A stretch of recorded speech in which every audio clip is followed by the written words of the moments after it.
Hi guys, my name is Kennedy. Today for our book discussion, I chose the book In the Small, Small Pond, which is written and illustrated by Denise Fleming. She has a prequel to this book. It's called In the Tall, Tall Grass. I've never read either of these, so I'll be interested to see what it's about or what I can find inside. I know that it is a Caldecott Award winner. I believe it's an honor book. So I was a little bit confused about what that meant. What's the difference between a Caldecott winner and an honor book? What I found is that a Caldecott winner obviously is an award that goes to the illustrator. In this book, you can obviously see has lots of beautiful illustrations that look more like pieces of art than it does a book illustration. She has really beautiful technique and uses lots of pretty colors. But the honor book is something that's given to the following year. They go back and look for the most distinguished American picture book for children. So she won that one. And I believe this award was started in 1937 or was given to books starting after that date. And that was given by the Association for Library Service to Children. So I will go ahead and take a peek inside. I am expecting it to be kind of educational regarding the habitats in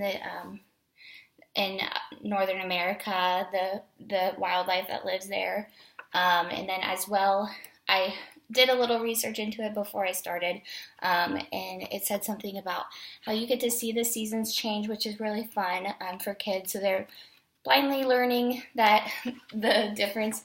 They're blindly learning their habitats and their scientific things as we go.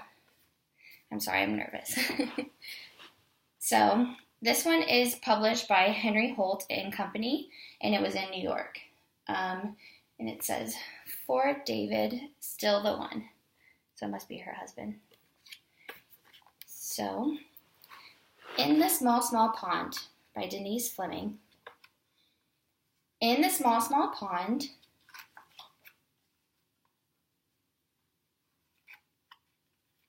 I missed the page. Wait a minute. In the small, small pond, wiggle, jiggle, tadpoles wriggle. Waddle, wade, geese parade. Hover, shiver, wings quiver. Drowse, doze, eyes close. Those are turtles. It sounds like we have a little bit of a rhyming thing going on. Lots of adjectives. Lash, lunge, herons plunge. Splitter, splatter, minnows scatter. Which you can talk to the kids about minnows being little tiny breed of fish. Circle, swirl, wriggly, whirly, gigs, twirl. That's an interesting word. Sweep, swoop, swallows, scoop. And swallows, we know, are the birds. They must be looking for some food.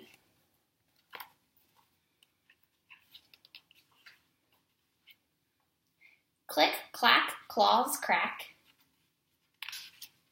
It's an alliteration. Dabble, dip, tails flip. So now we have the geese are trying to feed off of the little minnows in the water. Which you could probably talk about predator and prey if you really wanted to, along with their habitats. Splish, splash, pause, flash. We have action. Pile, pack, muskrat stack. I believe that muskrats build that they're building a nest. So they have a habitat. Chill breeze, winters freeze. Now it looks like we got into our winter stages. It's snowing. Cold night, sleep tight, small, small pond. And now you have the little frog that's buried all beneath into the dirt. So, my thoughts on this book: there aren't a lot of words, which is okay. It is, it still gives you a storyline. So if you follow the illustrations, you'll be able to figure out what's going on in the book. So you have a little girl who's discovered this little habitat. She sees the frog go into the water. Then we see lots of different animals.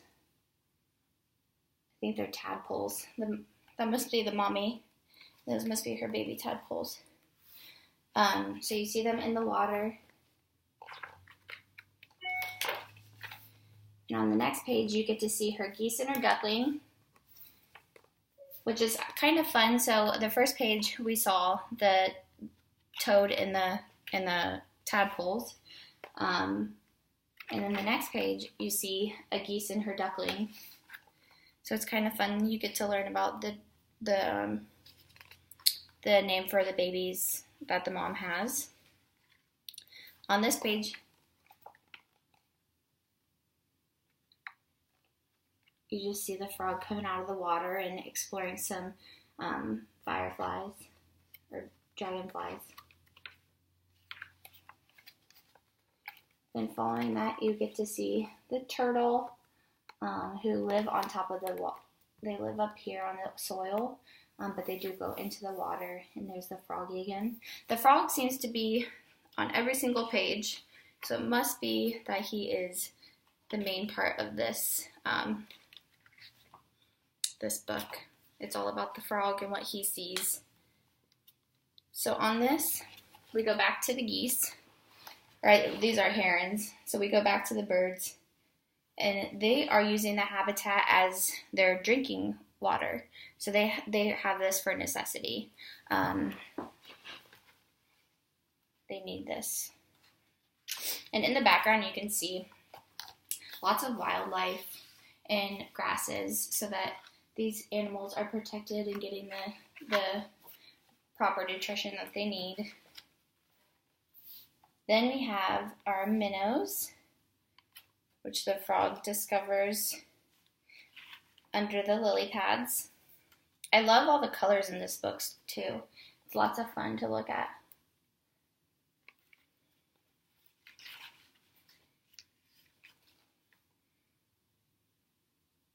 These look like the frog is finding food for his tadpoles maybe, because these look like little beetles.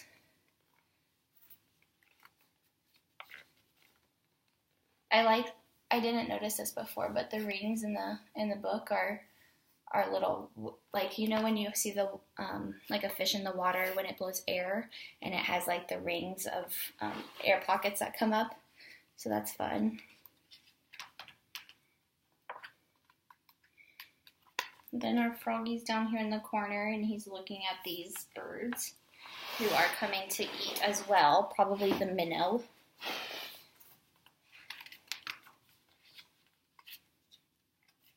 And then we have our crabs.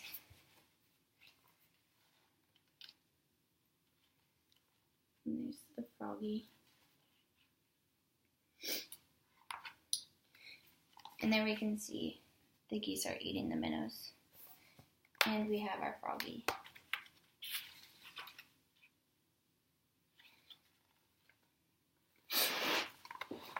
It looks like on each page, you're brought in a new animal, which is using this as vegetation.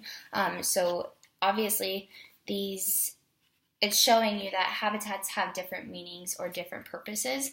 A lot of it at the time being, a living habitat, or it could be for resources to build a habitat. Other times on the previous pages, that's where their predator get their nutrition is through the minnows or the worms or whatever you can find in the area. And then that's the end. So that was a lot of fun. My thoughts on it are that I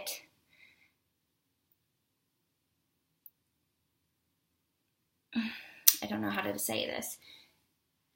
I liked this book for young students. However, there's not a lot of depth to it other than the images that are in the book, and you can see the frog following throughout all the pages, which is a lot of fun. If you were opening this into a precursor for a lesson, I would definitely do it with either when you're learning about alliteration in your English classes, or writing styles or patterns, or I would also use it maybe to intro into talking about habitats and what habitats are. Besides that, you could talk to the kids about some of the words. There was one word in there that I have no idea how to say or what it means, so I should probably look that up and try to figure that out before I would read that to the kids. Let's try to see if I can find it real fast.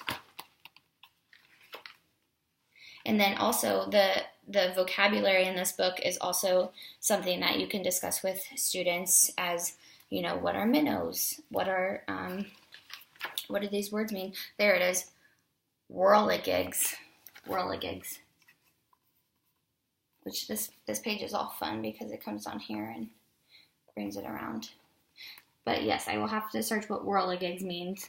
And my idea is that it's just a made-up word to go along with all the other words inside it. But I hope you like this book and provide me some feedback, because I feel as though this book is fun, but also is just for entertainment purposes, not really too much on the educational or important. Like, it's not one of those books that you have a hidden message, such as the books that we've been looking at. This one is just a little bit different. So give me your feedback. Thanks.